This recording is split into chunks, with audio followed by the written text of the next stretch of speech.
Hello and welcome.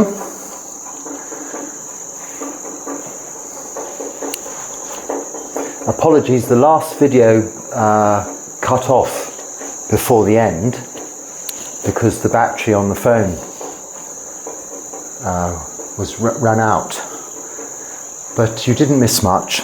I was halfway through the final couple of questions anyway. So just to be sure you didn't miss out, I was halfway through. Hi sir, may I ask you, have zero money? Do you have no money from previous life, from your home, etc.? Was the question. I think I'd answered it. Monks, nuns, bhikkhus, bhikkhunis are renunciants. And also some people living in monasteries choose to take 10 precepts. The 10th precept is to renounce, give up the use of money. So in answer to your question, yes, as a monk, a bhikkhu, I have zero money. With regards to money from former life, any assets one has, some things, cash we don't have, no. But if one had investments or pensions, I think I mentioned that in the last video, then we can put those things there, usually already anyway, in trust, and we just appoint someone else to be responsible for the handling of those funds. So if we were to give up the robes and go back into lay life, monks, nuns, people deciding to ordain don't have to,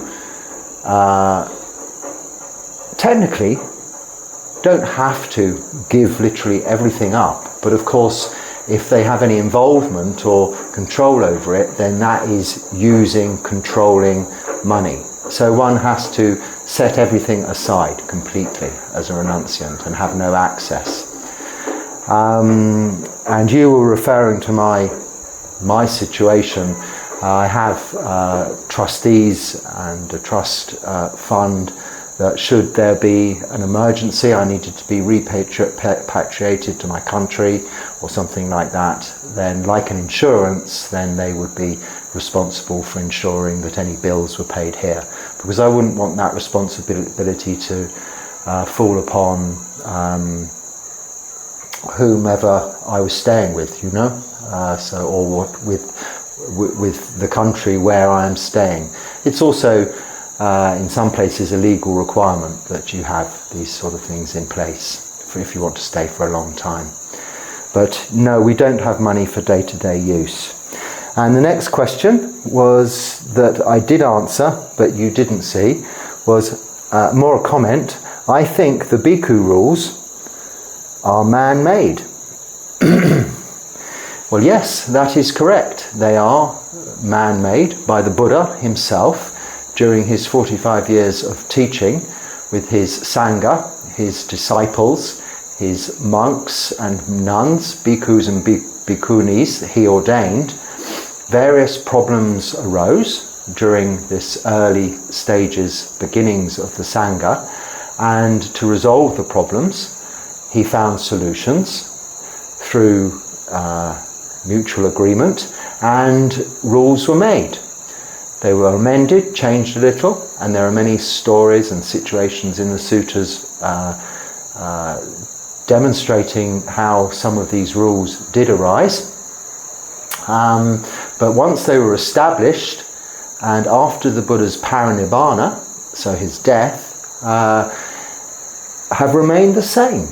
So for the bhikkhus, 227 rules, and for the nuns, or bhikkhunis, 311, these rules have remained unchanged for 2,566 years, which is the longest running unchanged rule book throughout humankind, human history, because no other constitution, organization has remained with its original rules, constitution, laws, bylaws, stayed the same for all of that length of time.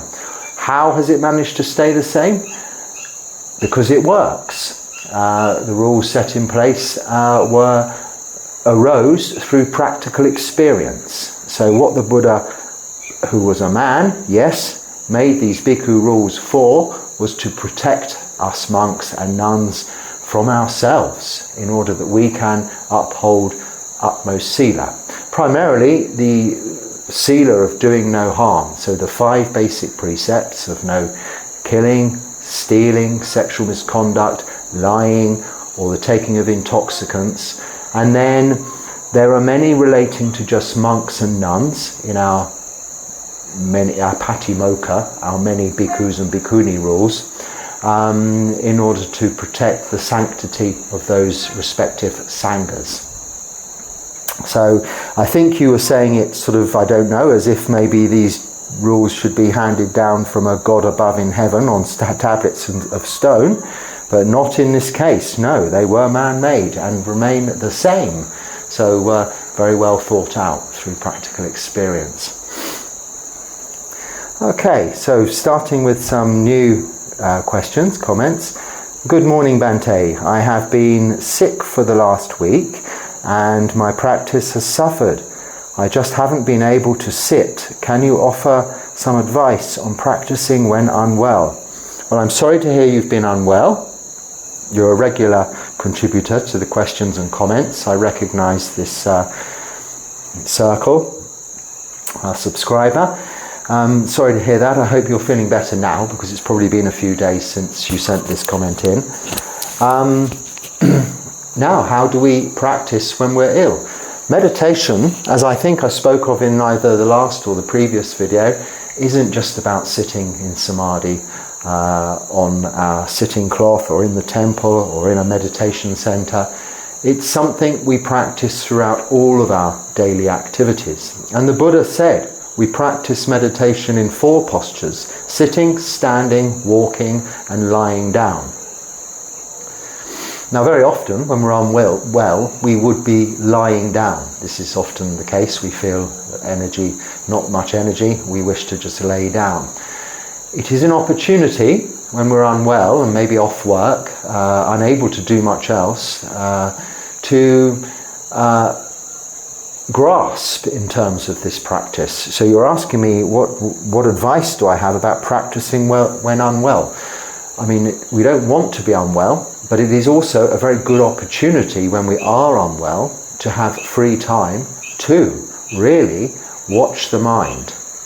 But also, in order to stay in the present moment, watch the body, because this is how we bring our awareness, our attention back into the present moment. Firstly, with the breath, it's also reminding us of our meditation object we use when sitting, but it's bringing our awareness, our attention into the body, because it's body related, breathing in, breathing out. It's diagnostic too. It's telling us the state of our body. If we're breathing quickly, we've used some energy, or we're short breathed, it's detailing what's actually happening. But it's present. It's in this current moment. It's bringing our mind back from its wanderings into the future or delving into the past, into the current moment in this time, here and now, but also into the body, bodily feelings itself.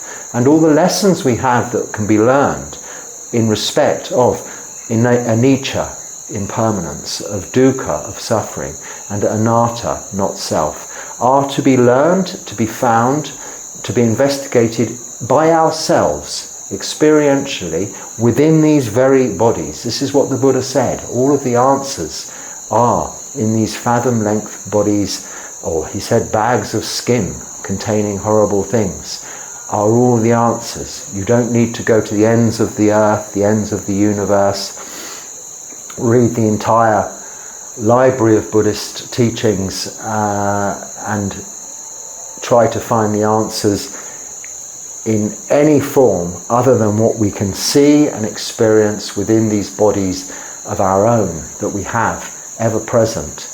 And what better time to really notice our bodies and to be aware of our bodies than when they are not working properly, when they are unwell.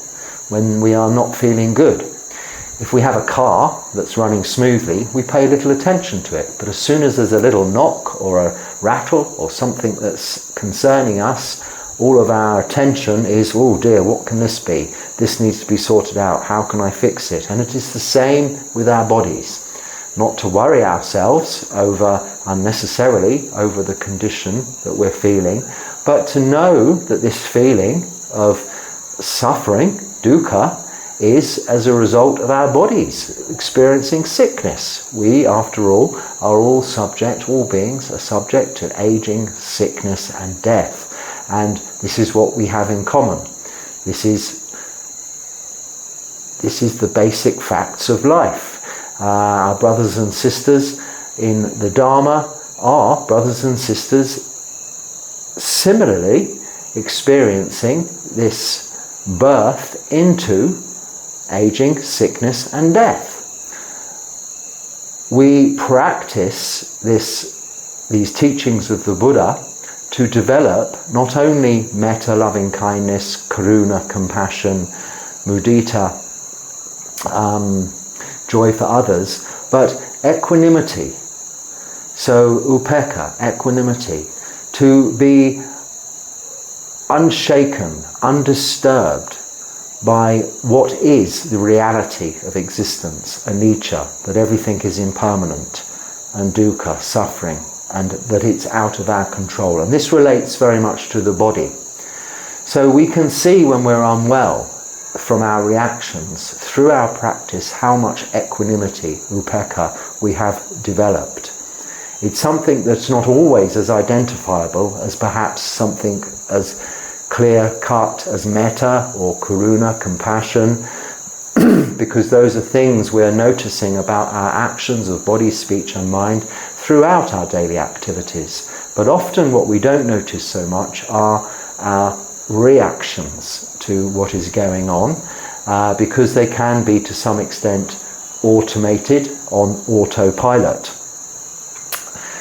When we're feeling ill, we have this opportunity to really see how much equanimity we have developed and know that it's an area that we may need to work on, because this Buddhist practice is to develop equanimity, and it's also rehearsal, and don't take this the wrong way, but it's our rehearsal for death. Inevitably what will happen to us all is we are all going to die. Being subject to aging, sickness and death, death is the only thing we can be absolutely sure of. We don't know when it will be, sooner or later, and we don't know how it will be. Might be easy peasy, not even know, bang, you're just gone. Or it may be a long, drawn out, painful process. But do we practice for this? No, we don't. We don't tend to think about it. We push it under the carpet. We push it aside. We don't like to talk about death. In Buddhism we have something called marananusati, which is contemplation of death. It's something we are encouraged to think about.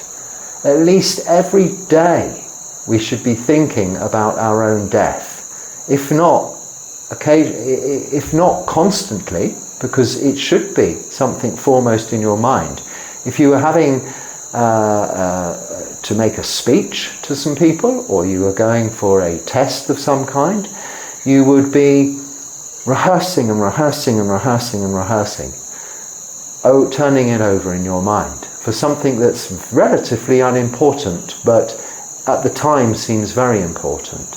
So what we do is we bring the idea of death, not in a morbid, negative, depressing kind of way. We bring it into the foreground of our attention, our awareness. And this is contemplation of death. And by doing this, we are therefore less reactive towards the idea of it when sickness comes. We've developed upekkha, equanimity, towards the idea of death. Now, what better time when we're ill, when we're sick, to rehearse? I don't mean lie there, oh, this is what it's going to be like when I die. But yes, in a way I do. Because you will, to some extent, be laying in a situation, and it may be a little less comfortable than normal, or a lot or very uncomfortable, and you may be experiencing pain. But really analyze and go into the body itself as to where the pain is or the condition is, and explore what it is that you're experiencing. But also relate that to how your mind is reacting, what emotions are arising. So it's not just about the physical feelings, because all physical feelings have their corresponding and related emotional responses, as do many emotional feelings have their corresponding and related physical responses. For instance, if you're nervous and anxious, your body will give you those feelings of nervousness and anxiousness. If you're feeling unwell in your body, in physical pain, your mind will be experiencing emotions of sadness, of being upset, or even anger or frustration. You see how closely they are related. And this we can see very well when we're feeling a little unwell or even a lot unwell. So see this as a great opportunity to practice, and let it also be a reminder that our practice isn't about all things being wonderful all of the time, in a perfect place, in a perfect environment, for sitting in samadhi, for sitting in meditation, because there is no such thing. You can go from monastery to monastery as a monk looking for the perfect monastery. You'll never find the perfect monastery. When I go next week wandering, Charaka, on Tudong, it's not to be looking for something, it's not to find a perfect spot, a peaceful location, it's to experience, not unduly experience more suffering, but to put myself in a situation that isn't as closeted and comfortable as the environment of a monastery, that one may just sit and practice and meditate each and every day, knowing you'll have your regular meal at the same time, knowing you have water, electricity, you can wash your robes, you can shave your head, knowing you can clean your teeth, knowing all of these things. When you go on Charaka, you don't know these things. You put yourself into what is the reality of uncertainty. And what is anicca? It is uncertainty, unpredictability, unsureness, not being sure. Everything is impermanent. That's the only thing we can be sure of. That all things, all conditioned things are impermanent. A comment came to mind when I said that, which I'm choosing to ignore what came to mind in my mind, because it came as a result of some comment on a comment on a comment on a thread or something like this in these things, which I'm trying not to look at because they go down a little bit of a rabbit hole of discussion, largely about nonsense, I'll be honest with you. I'm a very simple person, a very simple monk. I'm explaining the Buddha's teachings as best I can from my own experience. I really don't care about the deeper analytics of quantum physics and some words I can't even repeat now or think of real space and the far universe. And I don't want to know about that. What I want to know about is feelings here and now in the present moment. And it is also very much the case that the Buddha discouraged too much investigation into things that aren't worthwhile investigating because we cannot know the answer.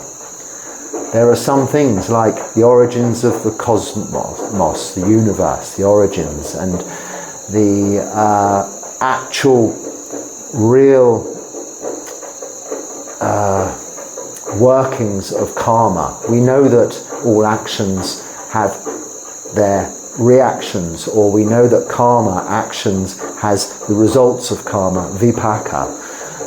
But we don't need to try and analyze exactly and predict the results of those. And other things like the powers of the Buddha, and also there were 4 of these subject matters he discouraged us from going into. And it does seem that often there becomes a lot of conversational debate on these subjects. There will be, because they are answerable. But as a monk, it's not in my interests, and I am actually personally not interested in wasting. I've had many years on this planet investigating all kinds of things and avenues of life. I don't need to waste the time that I have, valuable time, when I can be practicing what is known, the Buddha's teachings, and not things that need to be believed, so I can experience these things for myself. I don't need to be wasting my time in other areas. I'm quite content with what I have here in front of me, and that is all I present to you. So, this simple monk, he has just his no money, zero money, as we started off. Those rules that a man made, those 227 Bhikkhu rules, my 8 requisites, which I've been cleaning because of my pending departure at the end of this week. So I've made sure that everything's all in order. My bowl, my 3 robes, well, they'll be cleaned on the day before Uposatha properly, which is my lower robe, upper robe, and Sangati outer robe. I also have my yam, which is just a bag where I keep my passport, really, and these phones, which we use for this purpose only, really. And now they have on their tickets and visas and this kind of thing also, because that's kind of essential these days too. So I think I hope I answered your question about use this opportunity when you're unwell. Use it as a time to practice, remembering that we are not looking for a perfect environment to practice. In fact, we're looking to deal with all eventualities and all environments that we may be faced with, in order that our practice can be put into good use. It's not theoretical, it's a practical practice.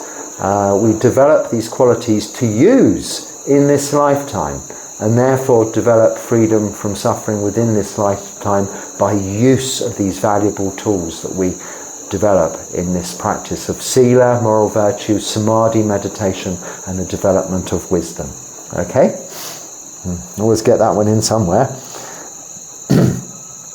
Oh, hi, I'm fed up in life and want to stay away from people and family. To do that, is it possible to be a monk?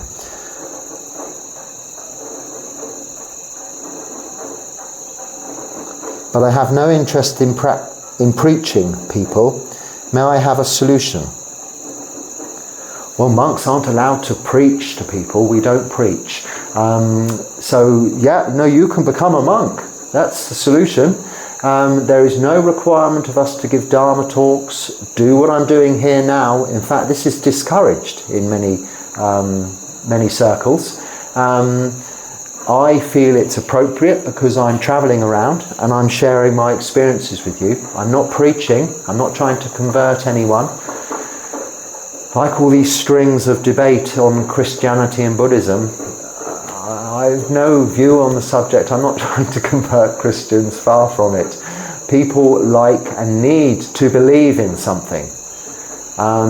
If you want to really practice what the Buddha taught, you have to abandon those beliefs to some extent. You don't have to disbelieve, but don't rely on them. Don't rely on prayer, don't rely on worship. That's not what the Buddha taught. He taught us to, in a practical way, to save ourselves, not pray for someone else to save us. Actually, that is a question, a comment that came up, which was quite interesting. I'll read it. The Buddha said impermanence, Jesus said permanence. Buddha said ego, Jesus, God. Or Buddha said ego, you can help yourself. Jesus said God, you need my help. It's actual opposite. Choose one. And my reply was, yes, I chose one. I'm a Buddhist monk. Because there's the difference. I mean, Buddhism is about learning, developing those tools to help ourselves to become free from suffering in this lifetime. Other religions that are theistic are putting your reliance in God. So by no way is it a case of trying to change those people's minds. And I would appreciate that people didn't try to convince me of something that I'm no longer practicing, or really didn't have faith in or believe in the time when I was practicing it. You can continue to copy and paste entire volumes of Bible quotes, but I don't read them all, because if I want to read the Bible, I'll just read the Bible, the appropriate parts I want to read. But Christian ideas, your own words, I very welcome your comments. I'm very interested in those. But not just copy and paste from the Bible.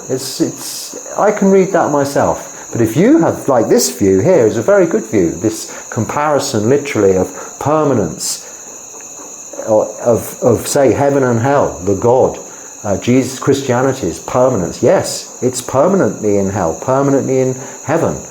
He did very much bestow the virtues of permanence, whereas the Buddha explains the nature of impermanence. So this is wonderful. This is wonderful. It helps us expand our views, our minds, and learn more about our own faiths through the examination of others. So that I do encourage. But copying and pasting volumes and volumes of Matthew, Mark, Luke and John is of no use to me. I can read Matthew, Mark, Luke and John and the rest if I want to. There was an Irish fellow who I first, when I was just before I discovered Ajahn Brahm, whom was probably the first real Dharma I heard, I think, a long time ago, on a tape even possibly, maybe a CD, I'm not sure. But there was someone whom was talking. He was an ex-bodyguard whom had killed someone outside a nightclub. It was self-defense, but he killed them, and he served a good part of a life sentence in prison. And whilst he was in prison, he changed considerably, and at first he found God, so to speak. He found a religion. I'm not quite sure what the full story is, but he went on to make a documentary after he was released from prison, and it was about this situation, this ordeal he'd gone through, and his conversion from what was quite a violent man, from quite a rough background, into a very peaceful, calm, meditative sort of person, whom I think did become a kind of a Buddhist, although it wasn't worded in such a way.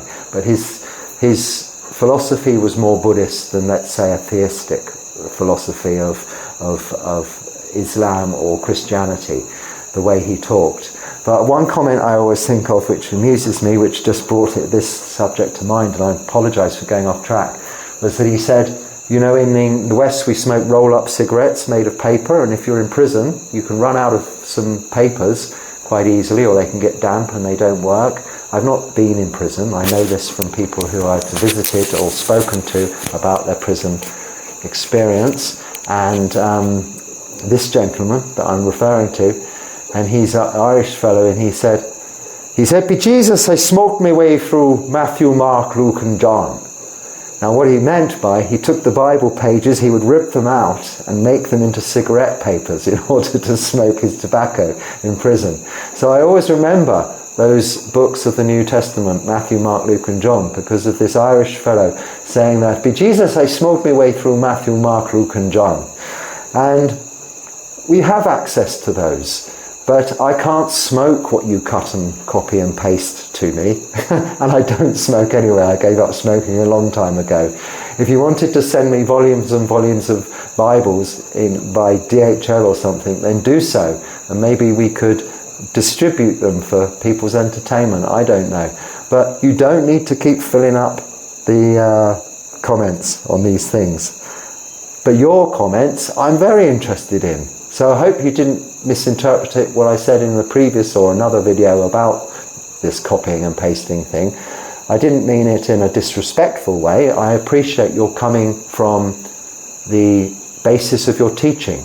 But I don't in any of my replies copy and paste the suttas, or even speak to you of them particularly, because I'm sharing with you just that experience. So in answer to this question with regards to becoming a monk, but you don't want to be preaching, you wouldn't have to. In fact, we're not allowed to talk Dharma unless we're asked questions on Dharma, or I often will give what is, I think on the playlist, described as a Dharma talk, but it isn't officially because it hasn't been requested by lay people in the formal way. So consequently, I share my experiences in an informal way, albeit they are Dharma talks. But these, what I'm doing at this present moment, is questions and answers, and I'm answering your questions not from a preacher's point of view, but from an experiential point of view, because not all of you can be monks living in Asia in this rather strange way. So to see how that's done by a Westerner and my experiences, the only way is for me to share that with you. Now, that's not for entertainment. If it's entertaining, that's a bonus. But it's for you to apply those experiences, or my experiences, in relation to your everyday lives. So, for instance, the poor chap who was a little bit ill. Of course, I have my discomforts and illnesses here, maybe more so than most, because you are vulnerable in these places, in this situation. But I'm very used to it, and it doesn't affect me much. And when I have some discomfort, I bring my awareness, my attention into the body, and I'm grateful for the reminder. Like the distraction of noise when one's meditating. Tonight you can possibly hear drums in the background. Well, this has gone on for weeks now. There was one festival back to back with another one, chanting, drums, sounds. It doesn't matter. Dogs barking, doesn't matter. Because these sounds aren't distractions, they're reminders of what is happening right now, that the ears are hearing sound now. They're not thinking about what I was doing yesterday or what I'm going to do tomorrow. My ears are annoyed, my mind is annoyed, let's say, because my ears are hearing a sound that I don't want to hear because I prefer the peace and quiet. But you very soon, living in the jungle or living in India or living in anywhere, realise there isn't very much peace and quiet in these supposedly perfect places for monks to live and meditate. The crickets now are very loud. I don't know whether you can hear them, but they get louder than that. In the jungle you have cicadas too, which are 10 times, if not 50 times louder than that. There's a lot of noise, a lot of discomfort, a lot of disturbance. But this only helps remind us, bring us into the present moment. I know I repeat that over and over again, but this is the practice. This is how we become free from suffering. Because in the here and now there is no suffering. We're not wanting things to end or wanting things to have not happened, because all that is there is this moment now. And with our focus of our attention in that time, in that place, we are free from suffering. And this can flow into the next moment continuously throughout our days. And you don't have to preach any of that. Please, go and become a monk. Find a monastery. Go and talk to monks. Ask. They'll help you. They'll point you in the right direction. Anumodana, sadhu, sadhu, sadhu for that. That good intention, I mean. Right, thank you for your... Oh, sorry, I didn't mean to say but I just saw the question before I read it out. Thank you for your channel. Why did you go from Christianity to Buddhism? Because I don't believe in God or the crucifixion or the resurrection. Christianity is fundamentally based on, in each and every church visit or service you go to, you swear like this, the Apostolistic Creed. I can't say it correctly. It's the Apostles' Creed, or vow, that I believe in one Almighty God and in the resurrection of the Lord Jesus Christ. I don't remember it all, but you swear this, hand on heart. Well, I could no longer swear hand on heart that I believe in one Almighty God, a creator of heaven and earth, and I could not swear hand on heart that Jesus Christ, the man, was crucified on the cross, actually died, and actually 3 days later came back to life again and walked around for a while. I could not actually believe that. So not being able to believe that, then I'm fundamentally not Christian in the sense of the word, the religion of Christianity. Although I don't disbelieve in the existence of Jesus Christ, he's a very real and proven and extraordinarily good teacher. Good, is that the right word? But an amazing teacher, in that his teachings are still here 2,000 years later.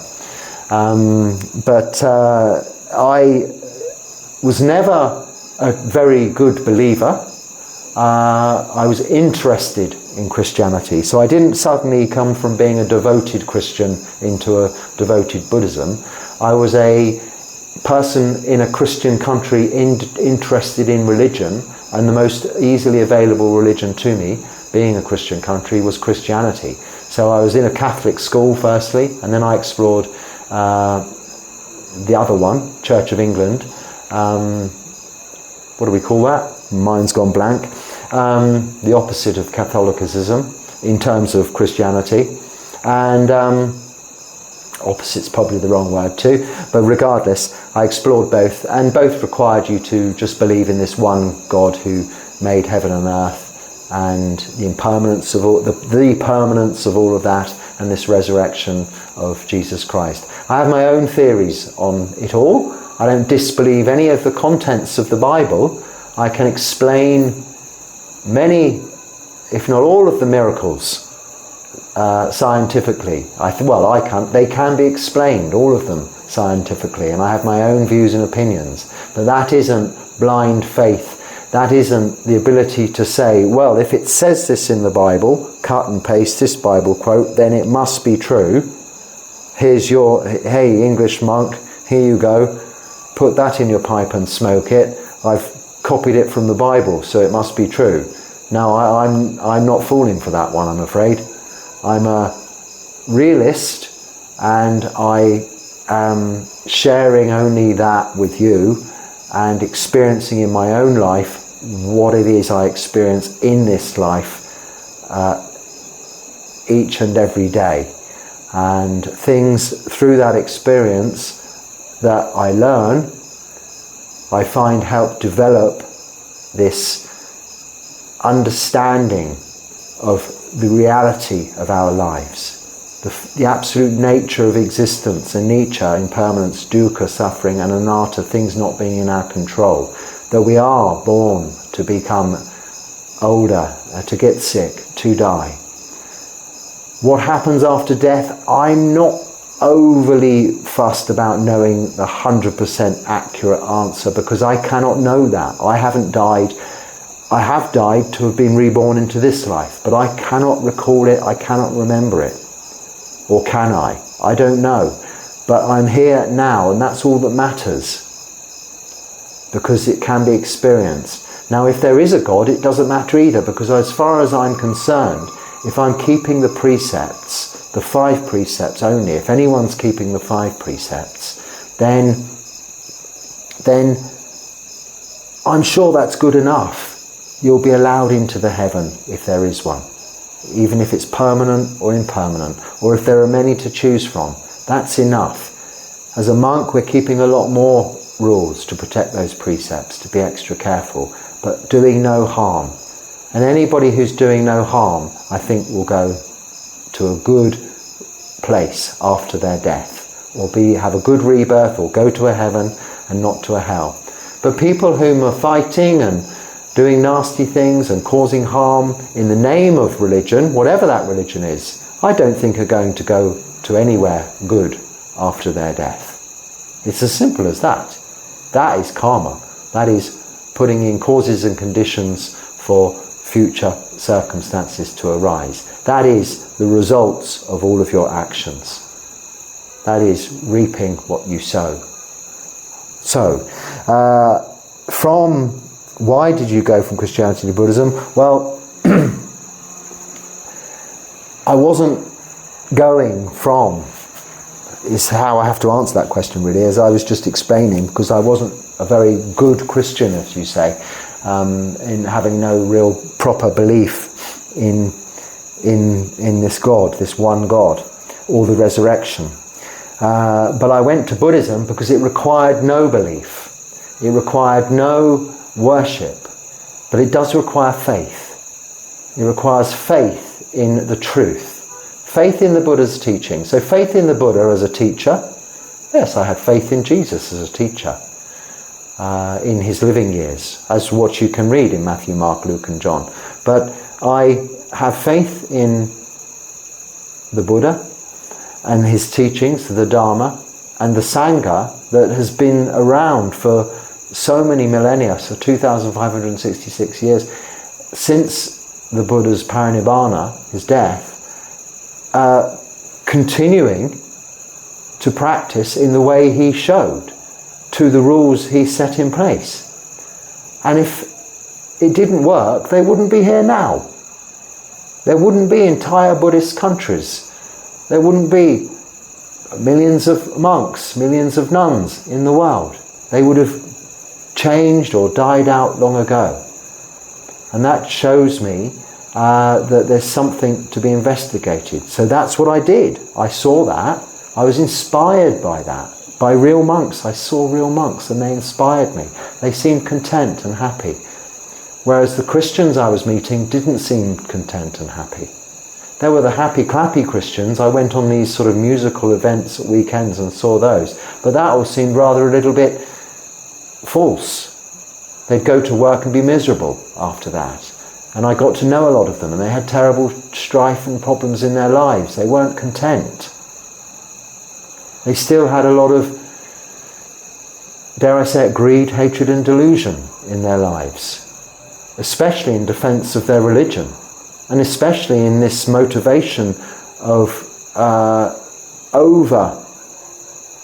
overactive need to preach, as the former questioner asked, and the disappointment when their preaching wasn't successful. It seemed they were creating additional suffering out of just blind faith and belief. Whereas I saw in Buddhism, in monks and in lay Buddhists, a contentment that I couldn't see anywhere else in the world, let alone in a religion. So I came to see it as not really a religion, but a very peaceful and calm and content way of life, a way of being, a way of living. And that's why. And I'm still here, and now, 15 or years later, I'm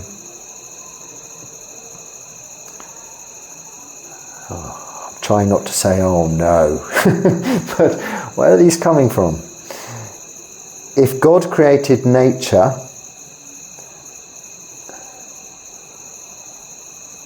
if God created nature and human, then who created God? Does it matter? I mean, I don't know. I don't believe in a creator God, and I don't know. I'm sorry. I don't mean to be rude. I just don't know your answer to your question. You're asking the wrong person.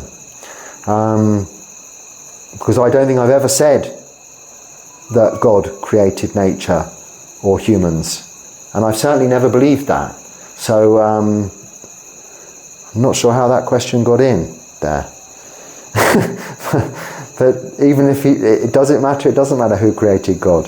This is one of those questions, it doesn't even come as one of those questions the Buddha said not to worry about, because he's not talking of a God. Okay. So I don't mean to dismiss the question, I just don't know, you know. So I'm a Buddhist monk.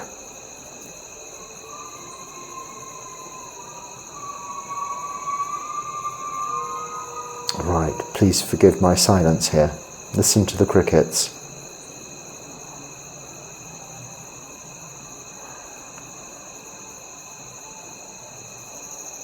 Okay, I'll skip that for now because it's all about Hinduism, and I don't really know a lot about Hinduism either. Questions directly just trying to compare the two things, forgive me, but I find it difficult to answer. I can answer from the Buddhist perspective, but then I need to be careful about not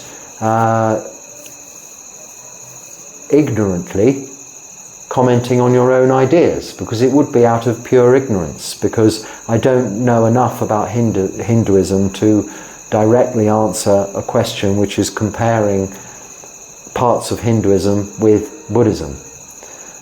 So that I'll have to skip too, I'm afraid. Oh, this is a nice one. The bird singing in the background needs no money. He seems happy enough. Absolutely. Now I will say, I never say sadhu, sadhu, sadhu. I've already said it once in this video, because that is something that we say as monks to senior monks when they give a Dharma talk, and lay people say when monks give Dharma talks. And I hear it overly said a lot these days, sadhu, sadhu, sadhu, so I'm trying not to say it too much because it loses its meaning. But I will to that say sadhu, sadhu, sadhu, because it means wonderful, wonderful, wonderful, excellent, because I think that is a wonderful, wonderful and excellent analogy as used in the Bible, in Matthew. I think it's even verse 22, paragraph 3, I think the two little birds analogy in Matthew. So I do know a little bit about it. I've probably got those numbers wrong, but where it's quoted that something to that effect, as in the Bob Marley song, two little birds, I've got to be trying really hard not to sing this now, sat on my doorstep. You all know the song. But of course, and the Buddha also uses this same analogy. The bird, in many suttas actually, there's quails, there's peacocks, there's some other birds. When I go flying off, okay, in an aeroplane because I can't fly, but when I go off on Charaka, when I was cleaning, I'm really also getting rid of any things I might have acquired. We do acquire little things whilst we're here, like a little thing there to put my candle in, and you may, but any of these things I will leave. Some people have brought me books, or they brought me extra bits of cloth, but it's all been clean, packaged up, and I'll leave it all for the people who come here next, or for the monks that are here. I won't take anything with me other than my 8 requisites. That's as close as I can get to being a bird as possible. But yes, that bird is happy enough, because all it has is this wonderful existence. So that is a wonderful, and it doesn't need money, and nor do I. Now on that point, I like a coffee from time to time, and people do send money as dana, because it's the only way you can really offer dana directly to me, and I do appreciate that, and it is very useful. Now, the way that works is it gets sent to an account, and that account, for instance, when I'm here, before the Kapia ran away, he can use an ATM card to go to an ATM, usually whatever country you're in, and he can get the cash out to go and say buy coffee or buy some we've had to buy vegetables here quite regularly because they had no money to buy the vegetables here. But fortunately, where people have kindly sent in some donations, I've been able to send, the Kapia has been able to go to the ATM and get the money out. It's not very much that's needed. To go and buy whatever's needed at market to cook our meal each day, and to buy my coffee when it was necessary, and that kind of thing. So that's how that works. So personally, if I was to go to the ATM, get money out myself, put it in my pocket, well, I don't have any pockets, in my bowl or anything like that, then I would be breaking the 10th precept. So it's not a case of getting around it, it's a practicality. I'm not quite like the bird in that sense, because there will still, and I don't pay any attention to what's available or in the account. It's suffice to know that here and where I'm going, the cost of living is quite low, so to buy some vegetables, some food, and that doesn't take very much. So that is, an allowable and okay way around the situation for day-to-day practicalities. But of course I do have to find someone when I get to the new place to do that again. And that's not straight away. You can't just go up to some random person in the street and say, can you go to the ATM for me and get some money out and buy me a bus ticket? No, I will be for some days, possibly weeks, even months, without that facility available to me. But that doesn't mean if you still want to send in dana, you can do that, because it will then be there and ready and available for when that opportunity arises. So I think that's probably time up, I'm sure. I've gone a little bit off the subject and rambled a bit this evening, probably because it's evening and not early morning. I think I'm more sprightly at this early in the morning, and I think in the evening, after the hot day, it's very hot now, even though it's cold season, it's hot here. I'm probably just coming towards the end of my day, and now is time to sit and meditate for the rest of it. So we should leave it there. I hope there's something useful in there. I hope I've not upset or offended anyone in the way I've answered your questions. That is never my intention, very much the last thing I intend to do. But I read them sometimes and I'm a little confused. I don't rehearse this, I don't look at the questions beforehand, other than to send an automated message saying your question will be answered in the next questions and answers video. So some of them do take me a little bit by surprise, and I apologise if my reaction seemed impolite. It wasn't meant to be, and certainly not meant to cause any offence. So please always send the questions in, but not in these long threads of I'm not going into those long debates, so I'll leave that all for you to debate amongst yourselves. Just comments, I very gratefully and happily receive. Questions, I will certainly give you my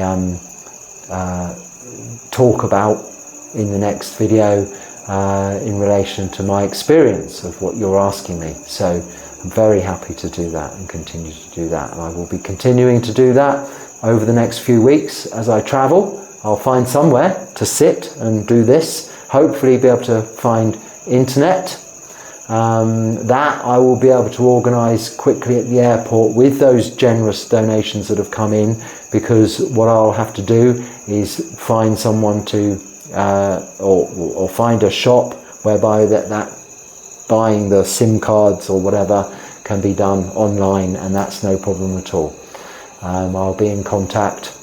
Well, I won't be, because I won't have a SIM card. They'll sort it out somehow. They know in Buddhist countries like in Thailand and in Sri Lanka, they know how to deal with us monks. They know we don't have money. So it's a little bit easier than, say, it was when I first came here to India. But when I came here to India, I already had SIM cards from my last, well, I've been here for 3 years, so I already had SIM cards. But it shouldn't be a problem when I get to Sri Lanka, so I'll be looking forward to continuing this there in the coming weeks. But that time is yet to come. For now, anything useful, please use it, or not, just let it go. Thank you for watching.